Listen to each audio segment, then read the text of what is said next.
Assalamualaikum warahmatullahi wabarakatuh. Jumpa lagi dengan saya Amira Afifah, NIM 1816030064. Baiklah, pada kesempatan kali ini saya akan membahas tentang 8 strategi untuk menghadapi kompetisi, yaitu cost leadership strategi, differentiation strategi, focus strategi, growth strategi, alliance strategi, innovation strategi, internal efficiency strategi, dan customer oriented strategi.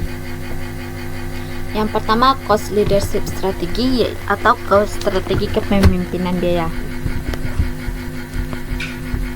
Cost leadership strategi atau strategi kepemimpinan biaya adalah strategi perusahaan yang mengedepankan struktur biaya yang lebih rendah daripada rata-rata industri. Perusahaan secara agresif mencari fasilitas yang efisien, memangkas biaya dengan menggunakan kontrol biaya yang ketat untuk menjadi lebih efisien daripada pesaing. Cost leadership merupakan salah satu strategi dalam competitive advantage. Strategi ini diteorikan oleh Michael Porter dengan biaya produksi yang lebih rendah. Laba bersih yang didapat tentu bisa melejit. Inilah yang akan meningkatkan angka penjualan dan market share. Biaya rendah di sini bukan berarti dengan menghasilkan kualitas yang rendah. Tujuan dari strategi kepemimpinan biaya adalah untuk mengurangi biaya perusahaan di bawah pesaingnya, sementara pada saat yang sama masih menawarkan nilai yang memadai. Keuntungannya, biaya rendah penting untuk memastikan harga yang lebih kompetitif dibandingkan dengan pesaing. Ini memungkinkan perusahaan untuk menjadi pemimpin pasar atau setidaknya memiliki pasar yang besar. Namun, mempertahankan biaya terendah tidak boleh mengesampingkan nilai dan kualitas. Ketika mereka mulai mengesampingkan nilai, maka pelanggan dapat beralih ke pesaing, terutama ketika pelanggan menanggung biaya peralihan yang rendah. Selanjutnya, seiring berjalannya waktu, pesaing mungkin dapat mengalahkan pemimpin biaya dengan menerapkan strategi bisnis yang sama tetapi lebih efektif. Yang kedua, differentiation strategi. Diferensiasi produk adalah strategi yang direncanakan untuk membedakan produk atau jasa dengan ciri-ciri tertentu dari perusahaan kompetitor. Diferensiasi produk hadir sering dengan berkembangnya nilai jual produk dan target pasar konsumen. Tujuan utama dari adanya diferensiasi produk tidak lain adalah dengan menangkan persaingan dalam pasar dagang. Namun perlu diingat bahwa selera pasar, keinginan dan kebutuhan konsumen berjalan secara dinamis. Artinya sulit memprediksi tren pasar dalam jangka waktu pendek, sehingga diferensiasi produk seringkali bersifat subjektif untuk mengubah pandangan konsumen terhadap selera pasar saat ini. Unsur-unsur diferensiasi produk yaitu yang pertama, harga. Permainan harga menjadi unsur yang sering diperdebatkan dalam kompetisi dagang. Supaya harga suatu produk tidak jatuh, maka perlu ditetapkan harga pasar. Dengan adanya harga pasar, dicapai suatu kestabilan perdagangan sehingga para pebisnis tidak rugi. Penetapan harga juga bergantung pada kualitas produk yang diproduksi. Harga rendah digunakan untuk perusahaan memikat calon konsumen yang sadar akan harga pasar. Sedangkan harga tinggi menyiratkan bahwa produk mereka merupakan barang mewah dengan kualitas terbaik. Yang B yaitu pengemasan. Cara pengemasan yang unik rupanya juga berpengaruh terhadap diferensiasi produk. Misalnya sebuah produk teh menawarkan beberapa produk dengan rasa yang berbeda. Masing-masing varian dikemas dalam bentuk yang desain berbeda seperti bundar, kotak, bahkan kemasan seperti gelas cup.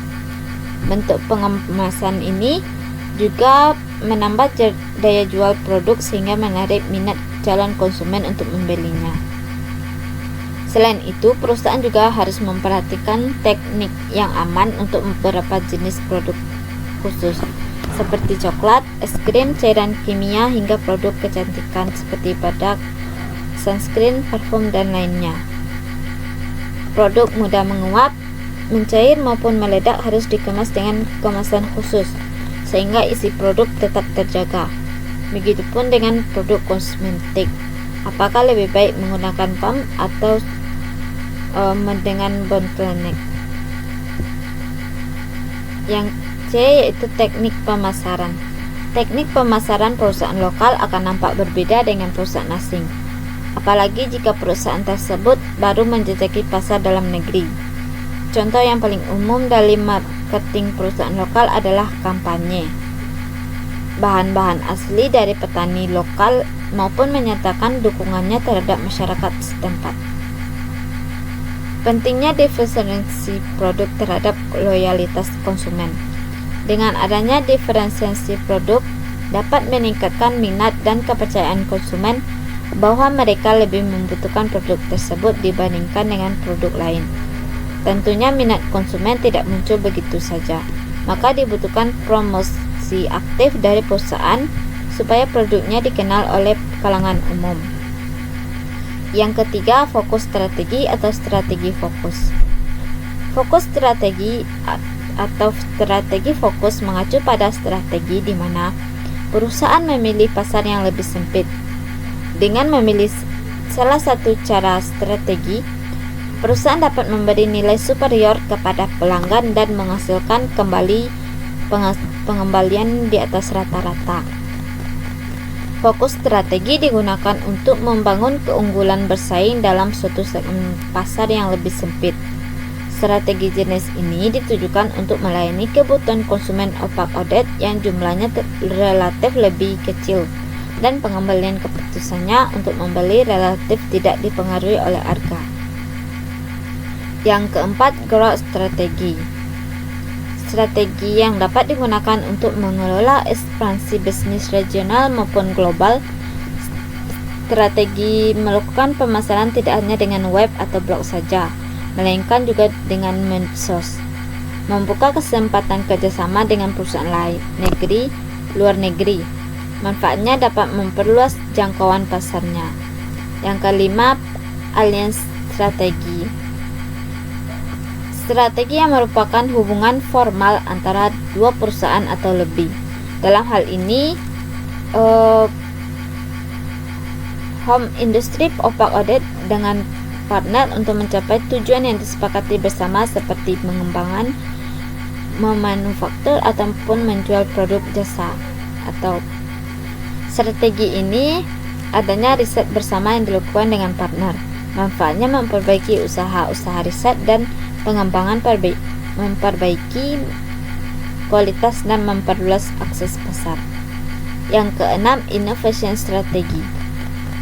Strategi TI digunakan untuk menciptakan produk dan layanan-layanan baru, mengubah proses bisnis dan menciptakan pasar baru. Strategi penyusunan pemotongan harga secara berkala via online, mempublish nomor resi pengiriman produk, dan updatean stok produk yang manfaatnya meyakinkan konsumen bahwa membeli produk tersebut adalah pilihan yang tepat. Yang ketujuh, internal efisiensi strategi. Strategi yang digunakan untuk meningkatkan cara atau metode untuk menciptakan kepuasan karyawan, peningkatan kualitas, produktivitas, dan pengambilan keputusan. Dengan adanya strategi ini, maka peningkatan layanan informasi karyawan, produk, dan penggunaan server atau aplikasi yang membantu. Manfaat menciptakan kepuasan karyawan, meningkatkan kepuasan karyawan, dan meningkatkan produktivitas. Yang kedelapan, customer oriented strategi, yaitu strategi di mana di dalamnya terdapat upaya yang dilakukan untuk membuat konsumen nyaman dan senang.